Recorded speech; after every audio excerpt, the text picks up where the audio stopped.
ಓಂ ತತ್ಸತ್ ಪರಬ್ರಹ್ಮಣೇ ನಮಃ. ಜ್ಞಾನಸಿದ್ಧಂ ತಪಸ್ಸಿದ್ಧಂ ಸರ್ವಸಿದ್ಧಂ ಶಿವಪ್ರದಂ ಮುಕ್ತಿದಾಯಕ ಗುರುವಂದೇ ಪುಣ್ಯಕೋಟಿ ಯತೀಶ್ವರಂ ಪುಣ್ಯಕೋಟಿ ಯತೀಶ್ವರಂ. ನಮ್ಮ ಹರಿಹರ ಮಹಾನಗರದ ಈ ಭವ್ಯ ದಿವ್ಯ ಪರಂಪರೆಯನ್ನು ಹೊಂದಿರತಕ್ಕಂಥ ಹರಿಹರೇಶ್ವರನ ಪುಣ್ಯಕ್ಷೇತ್ರದಲ್ಲಿ ಇವತ್ತು ಸಿರತ್ ಅಭಿಯಾನ ಈ ಸಂಸ್ಥೆಯ ಮೂಲಕ ನಾವೆಲ್ಲರೂ ಒಂದು ವಿಶ್ವವೇ ನಮ್ಮ ಬಂಧು ಅನ್ನುವಂಥ ಸಮನ್ವಯತೆಯ ಸಂದೇಶವನ್ನು ಈ ನಾಡಿಗೆ ಸಾರಬೇಕು ಅನ್ನುವಂಥ ಸತ್ಯ ಶುದ್ಧವಾದ ಸಂಕಲ್ಪದಿಂದ ಇವತ್ತು ನಮ್ಮ ಹರಿಹರ ಮಹಾನಗರದ ಸಿರತ್ ಅಭಿಯಾನದ ಸಂಸ್ಥೆಯವರು ಭಾಳ ಒಳ್ಳೆಯ ಕಾರ್ಯಕ್ಕೆ ಮುನ್ನಡೆಯನ್ನು ಬರೆದಿದ್ದಾರೆ. ಇಂತಹ ಪವಿತ್ರ ಸಂದರ್ಭದಲ್ಲಿ ಈ ಪವಿತ್ರ ಸಮಾರಂಭದಲ್ಲಿ ಭಾಗವಹಿಸಿರುವಂಥ ನಮ್ಮ ಹರಿಹರ ಮಹಾನಗರದಲ್ಲಿ ಜನ್ಮವನ್ನು ತಾಳಿ ಶೈಕ್ಷಣಿಕವಾಗಿ ಅನೇಕ ಸಂಸ್ಥೆಗಳನ್ನು ಸ್ಥಾಪನೆಯನ್ನು ಮಾಡಿ ನೂತನವಾಗಿ SSK ಸಮಾಜದ ರಾಜ್ಯ ಅಧ್ಯಕ್ಷರಾಗಿ ಆಗಮಿಸಿ ಪ್ರಪ್ರಥಮವಾಗಿ ನಿಮ್ಮ ವೇದಿಕೆಯಲ್ಲಿ ಪಾಲ್ಗೊಂಡಿರ್ತಕ್ಕಂಥ ಡಾಕ್ಟರ್ ಶಶಿಕುಮಾರ್ ಮೇರೋಳರವರೇ, ದೂರದ ಉಡುಪಿಯಿಂದ ಆಗಮಿಸಿರುವಂಥ ಈ ಸಂಸ್ಥೆಯ ಜಮಾಅತ್ ಇಸ್ಲಾಂ ಹಿಂದ್ ಸಂಸ್ಥೆಯ ರಾಜ್ಯ ಕಾರ್ಯದರ್ಶಿಗಳಾಗಿರ್ತಕ್ಕಂಥ ಜನಾಬ್ ಅಕ್ಬರ್ ಅಲಿ ಅವರೇ, ನಮ್ಮ ಈ ನಗರದಲ್ಲಿ ಧರ್ಮ ಸಮನ್ವಯತೆಯ ಸಮಾರಂಭದಲ್ಲಿ ಸಾಕಾರ ಮೂರ್ತಿಯಾಗಿ ಪಾಲ್ಗೊಂಡು ಮಾರ್ಗದರ್ಶನ ಮಾಡುವಂತಹ ನಮ್ಮ ಹಿರಿಯರಾದ ಕೊಟ್ರೇಶಪ್ಪನವರೇ, ಹಿರಿಯ ವೈದ್ಯರಾದ ಸಾತ್ವಿಕ ಸರಳತೆಯಿಂದ ವೈದ್ಯರಾಗಿ ಕೆಲಸವನ್ನು ಮಾಡ್ತಾ ಬಂದಿರುವಂಥ ನಮ್ಮ ಗುಲಾಮ ನಬಿ ವೈದ್ಯರವರೇ, ನಮ್ಮ ಈ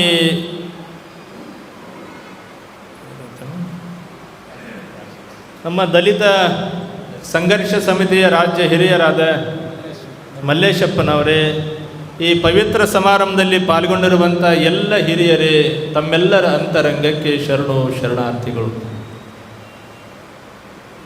ನಾವು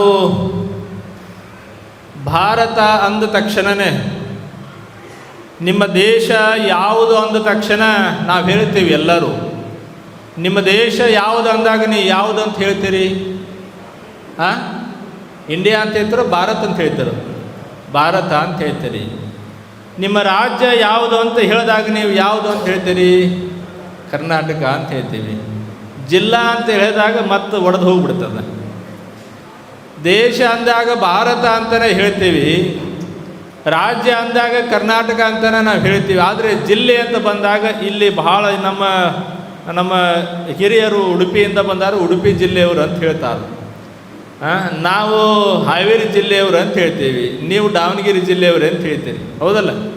ಹೀಗೆ ಜಿಲ್ಲೆ ಅಂತ ಬಂದಾಗ ನಾವು ದೇಶ ಅಂತ ಬಂದಾಗ ಒಂದನ್ನೇ ಭಾರತ ಅಂತ ಹೇಳ್ತೀವಿ, ರಾಜ್ಯ ಅಂತ ಬಂದಾಗ ಕರ್ನಾಟಕ ಅಂತ ಹೇಳ್ತೀವಿ. ಆದರೆ ಈ ಜಿಲ್ಲೆ ಅಂತ ಬಂದಾಗ, ತಾಲೂಕು ಅಂತ ಬಂದಾಗ, ಗ್ರಾಮ ಅಂತ ಬಂದಾಗ, ನಗರ ಅಂತ ಬಂದಾಗ ನಮ್ಮದು ಈ ಜಿಲ್ಲೆ ಈ ನಗರ ಅಂತ ತಿಳ್ಕೊಂಡು ಹೇಳ್ತೀವಿ. ಹಾಗೆ ನಾವೆಲ್ಲರೂ ಒಂದು ವಿಶ್ವವೇ ನಮ್ಮ ಬಂಧು ಅನ್ನುವಂಥ ಭಾವನೆಯಲ್ಲಿ ನಾವು ಬೇರೆ ಬೇರೆ ಅಲ್ಲ, ನಾವೆಲ್ಲರೂ ಒಂದು, ನಾವು ಭಾರತೀಯರು, ಭಾರತೀಯ ಸಂಸ್ಕೃತಿಯವರು ಅಂತ ತಿಳ್ಕೊಂಡು ಹೇಳಿ ಈ ನಾಡಿನ ಯುವಕರಿಗೆ ಸಂಸ್ಕಾರವನ್ನು ಕೊಡಬೇಕು, ಸಂಸ್ಕಾರದ ಮಾರ್ಗದರ್ಶನವನ್ನು ಮಾಡಬೇಕನ್ನುವಂಥ ಭಾವನೆಯಲ್ಲಿ 1000 ಜನರನ್ನು ಕೊಡಿಸ್ಕೊಂಡು ದೊಡ್ಡ ದೊಡ್ಡ ಭಾಷಣ ಮಾಡುವ ಬದಲಿ, 1000 ಜನರನ್ನು ಕೊಡಿಸ್ಕೊಂಡು ಚಪ್ಪಾಳೆ ಹಾಕ್ಸೋ ಬದಲಿ 100 ಜನ ಹಿರಿಯರನ್ನು, 100 ಜನ ಯುವಕರನ್ನು ಕೂಡಿಸ್ಕೊಂಡು ನಾವು ಒಳ್ಳೆಯ ಕಾರ್ಯಕ್ಕೆ ಮುನ್ನಡೆಯನ್ನು ಬರೀಬೇಕಂತ ತಿಳ್ಕೊಂಡು ಹೇಳಿ ಈ ಸಿರತ್ ಅಭಿಯಾನ ಅನ್ನುವಂಥದ್ದು ಭಾಳ ಜನ ಇವತ್ತು ಸಮಾಜದಲ್ಲಿ ಕತ್ರಿ ಹಿಡ್ಕೊಂಡು ನಿಂತ್ಕೊಂಡವರು ಭಾಳ ಜನ ಇದ್ದಾರೆ. ಕತ್ರಿ ಧರ್ಮದಲ್ಲಿ ಕತ್ರಿ ಹಾಕೋರು ನಮ್ಮ ಸಾಹೇಬ್ರು ಹೇಳಿದಾರಲ್ಲ, ರಾಜಕಾರಣಕ್ಕೆ ಹೋಗ್ಬಿಟ್ಟದೆ ಧರ್ಮ ಜಾತಿ ಅನ್ನುವಂಥದ್ದು. ಕತ್ರಿ ಹಿಡ್ಕೊಂಡವರೇ ಬಹಳ ಜನ ಇದ್ದಾರೆ. ಆದರೆ ಈ ಇಸ್ಲಾಂ ಧರ್ಮದ ಒಂದು ಸಂಸ್ಥೆ ಆಗಿ ಪ್ರವಾದಿ ಮೊಹಮ್ಮದರ ಆದರ್ಶತ್ವದಲ್ಲಿ ಪ್ರವಾದಿ ಮೊಹಮ್ಮದರವರು ಕತ್ರಿ ಹಿಡ್ಕೊಂಡವರಲ್ಲ, ಸೂಜಿ ಹಿಡ್ಕೊಂಡವರು. ಹಂಗಾಗಿ ಈ ಸಿರತ್ ಅಭಿಯಾನ ಏನು ಮಾಡಿದೆ ಅಂದರೆ, ಕತ್ರಿ ಸಂಸ್ಕೃತಿಯವರು ಏನಾದರೂ ಕತ್ತರಿಸ್ಕೊಂತ ಹೋಗಲಿ, ನಾವು ಸೂಜಿ ಸಂಸ್ಕೃತಿಯವರು ಹೊಲ್ಕೊಂತ ಹದಿರುವಂಥದ್ದನ್ನು ಹೊಲ್ಕೊಂತ ಹೋಗೋಣ ಅಂತ ತಿಳ್ಕೊಂಡು ಹೇಳಿ ಸೂಜಿ ಹಿಡ್ಕೊಂಡು ಇವತ್ತೆಲ್ಲ ನಗರಗಳಲ್ಲಿ, ಪಟ್ಟಣಗಳಲ್ಲಿ, ಮನೆಗಳಲ್ಲಿ ಇವತ್ತು ಒಂದುಗೂಡಿಸುವಂಥ ಪ್ರಯತ್ನವನ್ನು ಮಾಡ್ತಾ ಇರುವಂಥದ್ದು ನಮಗೆ ಭಾಳ ಸಂತೋಷ.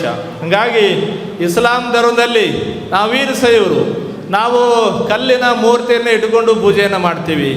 ಕೊರಳಲ್ಲಿ ಲಿಂಗವನ್ನು ಇಟ್ಕೊಂಡು ಲಿಂಗ ಮಧ್ಯೆ ಜಗತ್ಸರ್ವಂ ಅಂತೇಳಿ ತಿಳ್ಕೊಂಡು ಹೇಳಿ ನಾವು ಲಿಂಗವನ್ನು ಪೂಜೆ, ನಾವು ಲಿಂಗದಲ್ಲಿ ಅಂಗೈಯಲ್ಲಿ ಲಿಂಗನ ಹಿಡ್ಕೊಂಡು ಆ ಸಾಕಾರ ರೂಪದಲ್ಲಿ ನಿರಾಕಾರ ಸ್ವರೂಪನನ್ನು ನಾವು ಸ್ಮರಣೆ ಮಾಡ್ತೀವಿ. ಆದರೆ ಇಸ್ಲಾಂ ಧರ್ಮದ ಪದ್ಧತಿಯಲ್ಲಿ ಬಸವಣ್ಣ ಹೇಳ್ತಾನೆ, ಜಗದಗಲ ಮುಗಿಲಗಲ ಮಿಗಿಯಗಲ ನಿಮ್ಮಗಲ ಪಾತಾಳದಿಂದ ತತ್ತ ಶ್ರೀಚರಣ ಮುಕಟ ಅಗಮ್ಯ ಅಗೋಚರ ಅಪ್ರತಿಮ ಲಿಂಗವೇ ಅಪ್ರಮಾಣ ಕೂಡಲ ಸಂಗಮ ದೇವ ನಿಮ್ಮ ಕರಸ್ಥಳಕ್ಕೆ ಬಂದು ಚುಳುಕಾದನೆಯ ಅಂತ ತಿಳ್ಕೊಂಡು ಹೇಳ್ತಾರೆ. ಭಗವಂತ ಅನ್ನುವಂಥವನು ಬರೀ ಕಾಶಿಯಲ್ಲೇ ಇರ್ತಾನೋ ಅಂತಲ್ಲ, ರಾಮೇಶ್ವರದಲ್ಲಿ ಇರ್ತಾನಂತಲ್ಲ, ಹಜ್ಜದಲ್ಲೇ ಇರ್ತಾನಂತಲ್ಲ, ಅವ್ರು ಎಲ್ಲಿ ಇರೋಂಗಿಲ್ಲ.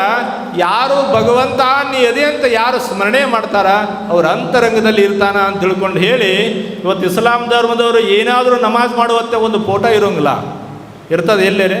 ಅವರು ನಿರಾಕಾರ ಸ್ವರೂಪನಾಗಿ ಭಗವಂತ ಎಲ್ಲಿಯಲ್ಲಿಯೂ ಕೂಡ ಇದ್ದಾನೆ, ನಮ್ಮೊಳಗೆ ಇದ್ದಾನೆ ಅನ್ನುವಂಥ ಭಾವನೆಯಲ್ಲಿ ಸ್ಮರಣೆ ಮಾಡುವಂಥ ಪ್ರವಾದಿ ಮೊಹಮ್ಮದರು ನಮ್ಮ ಕೊಟ್ರೇಶಪ್ಪನವರು ಹೇಳಿದರು. ಅವರ ಸಂಘಟನೆಯನ್ನು ಮಾಡಿದರು, ಕಾನೂನುಬದ್ಧವಾಗಿದ್ದರು, ಧಾರ್ಮಿಕ ವ್ಯವಸ್ಥೆ ಹಲವಾರು ರಂಗದಲ್ಲಿ ಈ ನಮ್ಮ ನಾಡಿಗೆ ಒಂದು ಧಾರ್ಮಿಕ ಸಂಸ್ಕಾರವನ್ನು ಕೊಟ್ಟು ಹೋದರು ಅನ್ನುವಂಥದ್ದನ್ನು ತಿಳಿಸಿದರು. ನಮ್ಮ ಪಾದರವರು ಕೂಡ ಭಾಳ ಚೆನ್ನಾಗಿ ಈ ಧಾರ್ಮಿಕ ವ್ಯವಸ್ಥೆಯ ಬಗ್ಗೆ ಅವರು ಹೇಳುವಂಥ ಕೂಡ ಒಳ್ಳೆಯ ವ್ಯವಸ್ಥೆ ಮಾಡಿದರು. ಇದು ಧಾರ್ಮಿಕ ವ್ಯವಸ್ಥೆ ಎಲ್ಲ ಮಹಾತ್ಮರಿಂದ ಕೂಡ ಇದು ಬೆಳ್ಕೊಂಡು ಬಂದಿದೆ. ಹಿಂದೆ ಇಸ್ಲಾಂ ಧರ್ಮದ ಸಂತ ಶಿಶನಾಳ ಶರೀಫರು ಗುರು ಗೋವಿಂದ ಭಟ್ರನ್ನ ಸಂತ ಶಿಶನಾಳ ಶರೀಫರು ಅವರ ಆಸ್ತಿ ಹೊಡಿಬೇಕಂತ ತಿಳ್ಕೊಂಡು ಶರೀಫರು ಗೋವಿಂದ ಭಟ್ರ ಹತ್ರ ಹೋಗಿದ್ದಿಲ್ಲ. ಅವರಲ್ಲಿರುವಂಥದ್ದನ್ನು ಕದ್ಕೋಬೇಕಂತ ತಿಳ್ಕೊಂಡು ಹೇಳಿ ಶಿಶನಾಳ ಶರೀಫರು ಗೋವಿಂದ ಭಟ್ರ ಹತ್ತಕ್ಕಿಲ್ಲ. ಗುರು ಗೋವಿಂದ ಭಟ್ರ ಹತ್ರ ಇರುವಂಥ ಆ ಜ್ಞಾನವನ್ನು ನಾವು ಪಡ್ಕೋಬೇಕಂತ ತಿಳ್ಕೊಂಡು ಹೇಳಿ ಊರು ಹೊರಗೆ ಕೂತ್ಕೊಂಡಿರತಕ್ಕಂಥ ಗೋವಿಂದ ಭಟ್ರ ಹತ್ರ ಓನ್ಯಾಗ ಆದ ಶಿಶನಾಳ ಶರೀಫರು ಹೋಗ್ತಾ ಇದ್ರು.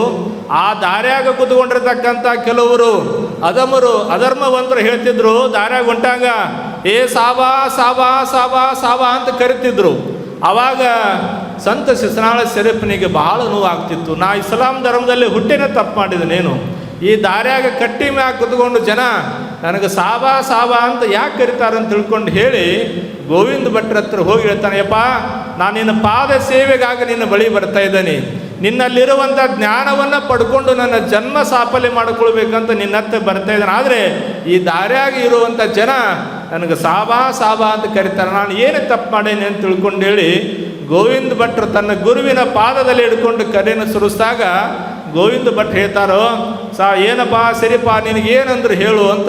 ಯಪ್ಪ ನನಗೆ ಸಾಬಾ ಅಂತಾರೆ ಬಾಯಿಲ್ಲ ಅಂತ ತಿಳ್ಕೊಂಡು ಹೇಳಿ. ಇವತ್ತೆಲ್ಲ ಸಿಲಿಂಡ್ರ್ ಬಂದಿದ್ದಾವೆ, ಅವತ್ತಿನ ಕಾಲಕ್ಕೆ ಇಡ್ಲಿ ಒಲಿ ಹೆಚ್ಚಿ ಅಡುಗೆ ಮಾಡ್ತಿದ್ರು.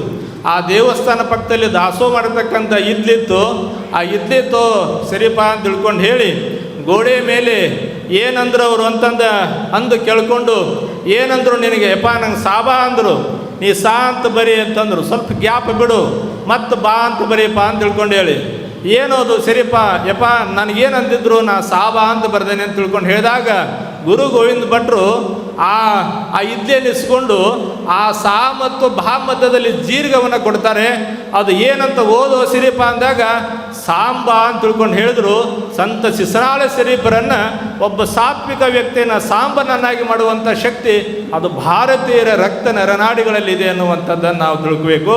ಹಾಗಾಗಿ ಈ ನಾಡಿನ ಎಲ್ಲ ಮಹತ್ವರು ಭಾವೈಕ್ಯತೆಯಿಂದ ಬದುಕಬೇಕು, ಸಮನ್ವಯತೆಯಿಂದ ಬದುಕಬೇಕು ಅನ್ನುವಂಥ ಭಾವನೆಯಲ್ಲಿ ಲಿಂಗೈಕ್ಯ ರಂಭಾಪುರಿ ಬಾಳೆಬೆನ್ನೂರಿನ ಜಗದ್ಗುರು ವೀರಗಂಗಾಧರ ಭಗವತ್ಪಾದರು, ನೀವು ಲಕ್ಷ್ಮೇಶ್ವರದ ಹತ್ರ ಮುಕ್ತಿ ಮಂದಿರ ಅಂತಿದೆ, ಅಲ್ಲಿ ಅದು ವೀರಶೈವ ಪರಂಪರೆಯ ಮಠ ಆಗಿದೆ ಸಹಿತ ಅಲ್ಲಿ ಜಗದ್ಗುರುಗಳ ಮಂದಿರದ ಹಿಂಭಾಗದಲ್ಲಿ ಹೋದೆ ಅಂದರೆ ಅವರೆಲ್ಲ ಧರ್ಮದ ಧಾರ್ಮಿಕ ಧರ್ಮಗುರುಗಳ ಮೂರ್ತಿಯನ್ನು ಸ್ಥಾಪನೆ ಮಾಡಿದರೆ ಧರ್ಮ ಗ್ರಂಥಗಳನ್ನು ಅಲ್ಲಿ ಇಟ್ಟಿದ್ದಾರೆ. ಹಾಗಾಗಿ ಅವರೊಂದು ಮಾತು ಹೇಳ್ತಾರೆ, ಅವತ್ತನೇ ವಾಣಿ, ಧರ್ಮವಾಣಿಯನ್ನು, ಧರ್ಮಕ್ಕೆ ಜಯವಾಗಲಿ ಮಾನವ ಧರ್ಮಕ್ಕೆ ಜಯವಾಗಲಿ, ಧರ್ಮಕ್ಕೆ ಜಯವಾಗಲಿ ಮಾನವ ಧರ್ಮಕ್ಕೆ ಜಯವಾಗಲಿ, ಯೇಸು ಕ್ರಿಸ್ತ ಪೈಗಂಬರರೊರದ ಸನಾತನ ಧರ್ಮಕ್ಕೆ ಜಯವಾಗಲಿ, ಮಾನವ ಧರ್ಮಕ್ಕೆ ಜಯವಾಗಲಿ ಅನ್ನುವಂಥದ್ದನ್ನು ಜಗದ್ಗುರುಗಳು ಈ ನಾಡಿಗೆ ಧರ್ಮವಾಣಿಯನ್ನು ಕೊಟ್ಟರು.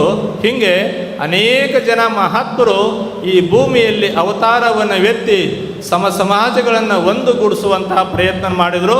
ಹಾಗಾಗಿ ನಮ್ಮ ನಾಡಿನ ಹಿರಿಯರು ಒಂದುಗೂಡಿಸುವಂತಹ ಪ್ರಯತ್ನ ಕೆಲವರು ಮಾಡ್ಕೊಂಬಂದಿದ್ದಾರೆ, ಇನ್ನು ಕೆಲವರು ಒಡೆಯುವಂಥ ಪ್ರಯತ್ನ ಕೂಡ ಮಾಡ್ಕೊಂಬಂದಾರೆ. ಹಂಗಾಗಿ ಒಂದುಗೂಡಿಸುವಂಥ ಪ್ರಯತ್ನಕ್ಕೆ ನಾವು ಮುನ್ನಡೆಯನ್ನು ಬಡಿಬೇಕನ್ನು ತಿಳ್ಕೊಂಡು ಹೇಳಿ ಎಷ್ಟೋ ಜನ ಹಿಂದೂ ಸಮಾಜದ ಮುಖಂಡರು ಇಲ್ಲಿ ಬಂದಿದ್ದೀರಿ, ಇಸ್ಲಾಂ ಧರ್ಮದ ಮುಖಂಡರು ಬಂದಿದ್ದೀರಿ, ನಮ್ಮ ತಾಯಂದರು ಇಸ್ಲಾಂ ಧರ್ಮದ ತಾಯಂದರು ಬಂದಿದ್ದಾರೆ, ಹಿಂದೂ ಧರ್ಮದ ತಾಯಂದರು ಬಂದಿದ್ದಾರೆ. ಇಂಥ ಧಾರ್ಮಿಕ ಕಾರ್ಯಕ್ರಮಗಳು ನಮ್ಮ ಹರಿಹರ ಮಹಾನಗರದಲ್ಲಿ ನಿರಂತರ ನಡೀತಾ ಇದ್ದರೆ ಇಲ್ಲಿ ಧರ್ಮ ಸಮನ್ವಯತೆ ಅನ್ನುವಂಥದ್ದು ಇಲ್ಲಿ ಬೆಳೀತಿದೆ ಅನ್ನುವಂಥ ವ್ಯವಸ್ಥೆಯಲ್ಲಿ ನಮ್ಮ ಜಮಾತ್ ಏನು ಈ ಸಂಸ್ಥೆ ಎಲ್ಲ ಮುಖಂಡರು ಕೂಡಿಕೊಂಡು ಒಳ್ಳೆಯ ಕಾರ್ಯಕ್ರಮಕ್ಕೆ ಮುನ್ನಡೆಯನ್ನು ಬರೆದಿದ್ದಾರೆ. ಮೊನ್ನೆ ದಿನ ಶ್ರೀನಿವಾಸ್ ಅನ್ನುವಂಥವ್ರು ಸಮಾಜ ಮುಖಂಡರ ಮಠಕ್ಕೆ ಬಂದು ಒಬ್ಬರೇ ಬಂದಿದ್ದರು. ಅವರೊಂದು ಪುಸ್ತಕವನ್ನು ಕೊಟ್ಟು ಅಪ್ಪರೇ ಕಾರ್ಯಕ್ರಮ ಬರಬೇಕು ಅಂತ ತಿಳ್ಕೊಂಡು ಹೇಳಿದಾಗ ನಾನೆಂದ್ಯಪ್ಪ, ಇಸ್ಲಾಂ ಧರ್ಮದ ಮುಖಂಡರು ಯಾರೂ ಬಂದಿಲ್ಲ, ನೀವು ಒಬ್ಬನೇ ಬಂದಿಲ್ಲ ಅಂತ ತಿಳ್ಕೊಂಡು ಹೇಳಿ. ಅಂದರೆ ಹರಿಹರ ಮಹಾನಗರದಲ್ಲಿ ಅಂತ ಪ್ರತಿಯೊಬ್ಬರು ಈ ಸಮಾಜದ ಮುಖಂಡರು ನಮ್ಮ ಪುಣ್ಯಕೋಟಿ ಮಠದ ಬಹಳಷ್ಟು ಪ್ರೀತಿಯ ಮಮತೆಯ ಭಕ್ತರಾಗಿ ಸೇವೆಯನ್ನು ಮಾಡಿಕೊಂಡು ಬಂದಿದ್ದಾರೆ. ಅಂಥ ಎಲ್ಲ ಹಿರಿಯರು ಇಲ್ಲಿ ಏನೇ ಇಸ್ಲಾಂ ಧರ್ಮದಲ್ಲಿ ಕಾರ್ಯಕ್ರಮ ಆದರೂ ಸಹಿತ ನಮ್ಮ ಮಠದಲ್ಲಿ ಬಂದು ಅದನ್ನು ತಿಳಿಸುವಂಥ ಪ್ರಯತ್ನ ಮಾಡ್ತಾರೆ. ಮಠದಲ್ಲಿ ಏನೇ ಕಾರ್ಯಕ್ರಮಗಳಾದರೂ ಸಹಿತ ಪಾಲ್ಗೊಂಡು ಸೇವೆ ಮಾಡುವಂಥ ಸಾತ್ವಿಕ ಶಿವಭಕ್ತರು ನಮ್ಮ ಇಸ್ಲಾಂ ಧರ್ಮದಲ್ಲಿ ಕೂಡ ಭಾಳಷ್ಟು ಜನ ಕರ್ನಾಟಕ ರಕ್ಷಣೆ ವೇದಿಕೆಯಲ್ಲಿದ್ದಾರೆ, ಭಾಳ ಜನ ರೈತ ಸಂಘದಲ್ಲಿದ್ದಾರೆ, ಪತ್ರಕರ್ತರಿದ್ದಾರೆ. ಭಾಳಷ್ಟು ನಿಷ್ಠೆಯಿಂದ ನಮ್ಮ ಮಠದಲ್ಲಿ ನಡೆಯುವಂಥ ಎಲ್ಲ ಕಾರ್ಯಕ್ರಮದಲ್ಲಿ ನಿಷ್ಠೆಯಿಂದ ಸೇವೆ ಮಾಡ್ಕೊಂಡು ಬಂದಿದ್ದಾರೆ. ಹೀಗಾಗಿ ಈ ಕಾರ್ಯಕ್ರಮದನ್ನು ನೋಡಿ ಅವರು ಪುಸ್ತಕದಲ್ಲಿ ಮೊನ್ನೆ ದಿನ ಸಣ್ಣ ಚಿಕ್ಕ ಪುಸ್ತಕದಲ್ಲಿ ಭಾಳ ಅರ್ಥಪೂರ್ಣವಾಗಿ ಮೊಹಮ್ಮದರ ಬಗ್ಗೆ ತಿಳಿಸುವಂಥ ಪ್ರಯತ್ನ ಮಾಡಿದರು. ನಮ್ಮ ಶಶಿಕುಮಾರ್ ಸಾಹೇಬರು ಹೇಳಿದರು, ಮೊಹಮ್ಮದರ ಬಗ್ಗೆ ನಾವು ಎಷ್ಟು ಹೇಳಿದ್ರು ಕೂಡ ಅದು ಸಾಗರಕ್ಕೆ ಸಾಗರವೇ ಸಾಟಿ ಅಂತ, ಸೂರ್ಯನಿಗೆ ಸೂರ್ಯನ ಸಾಟಿ ಅಂತ, ಹಾಗೆ ಪ್ರವಾದಿ ಮೊಹಮ್ಮದರೇ ಸಾಟಿ ಅನ್ನುವಂಥದ್ದನ್ನು ನಾವು ತಿಳಿಸ್ಬೇಕಾಗ್ತದೆ. ಅವ್ರ ಇತಿಹಾಸ ಹೇಳೋದಂದರೆ ಸಮುದ್ರದ ಆಳವನ್ನು ಹುಡ್ಕೊಂಡು ಹೋದಂಗೆ. ಹಾಗೆ ಈ ನಾಡಿನಲ್ಲಿ ಅವರು ದಾರ್ಶನಿಕರಾಗಿ ಒಳ್ಳೆಯ ವ್ಯವಸ್ಥೆಯನ್ನು ಹುಟ್ಟಾಕುವಂಥ ಪ್ರಯತ್ನ ಮಾಡಿದರು. ಅವರ ಮಾರ್ಗದರ್ಶನದಲ್ಲಿ, ಅವರ ಆದರ್ಶ ತತ್ವದಲ್ಲಿ ನಾವೆಲ್ಲರೂ ಸಾಗಬೇಕು, ಒಂದುಗೂಡಬೇಕು ಅನ್ನುವಂಥ ಭಾವನೆಯಲ್ಲಿ ಇವತ್ತು ಈ ಸಿರತ್ ಅಭಿಯಾನ ಹಮ್ಮಿಕೊಂಡಿದೆ. ಇಂಥ ಪವಿತ್ರ ಸಂದರ್ಭದಲ್ಲಿ ಭಾಳಷ್ಟು ಜನ ಪಾಲ್ಗೊಂಡು ಬಹಳ ತಾಳ್ಮೆಯಿಂದ ಕೂತ್ಕೊಂಡಿದ್ದೀರಿ. ನಾನು ಅನ್ಕೊಂಬಂದೆ ಬರಬೇಕಾದ್ರೆ ಇವರು ಈ ಕಾರ್ಯಕ್ರಮ ಹಮ್ಮಿಕೊಂಡಾರೆ, ಎಲ್ಲಿ ಅತ್ಲಾಗು ಇತ್ಲಾಗ ಕೂತ್ಕೊಂತಾರೆ, ಹೆಂಗಿರ್ತಾರಪ್ಪ ಅಂದ್ಕೊಂಡು ಬಂದೆ. ನಾವು ಕಾವಿ ಹಾಕ್ಕೊಂಡಿರ್ತೀವಿ, ನೀವು ಬೆಳಗ್ಗೆ ಇರ್ತೀರಿ, ಹೆಂಗಿರ್ತೀರಿ, ಎಲ್ಲಿ ಏನಪ್ಪ ಅಂದ್ಕೊಂಡಿದ್ದೆ. ಆದರೆ ಇಲ್ಲಿರುವಂಥ ಶಿಸ್ತು, ಇಲ್ಲಿರುವಂಥ ಏನಾದರೂ ನಾವು ಕೇಳಬೇಕು, ಅದನ್ನು ಪಡ್ಕೋಬೇಕು, ನಾವು ಮುಂದೆ ಅದನ್ನು ಬಿತ್ತಬೇಕು, ಬೆಳಿಬೇಕು ಅನ್ನುವಂಥ ಭಾವನೆ ಇಟ್ಕೊಂಡವರು ಈ ಶಿವನ ಒಡ್ಡೋಲಗದಲ್ಲಿ, ಪ್ರವಾದಿ ಮೊಹಮ್ಮದರ ಒಡ್ಡೋಲಕ್ಕೆ ಕೂತ್ಕೊಂಡಿರ್ತಕ್ಕಂಥದ್ದು ಪುಣ್ಯಕೋಟಿ ಶ್ರೀಗಳಿಗೆ ಭಾಳಷ್ಟು ಸಂತೋಷ ಆಗಿದೆ.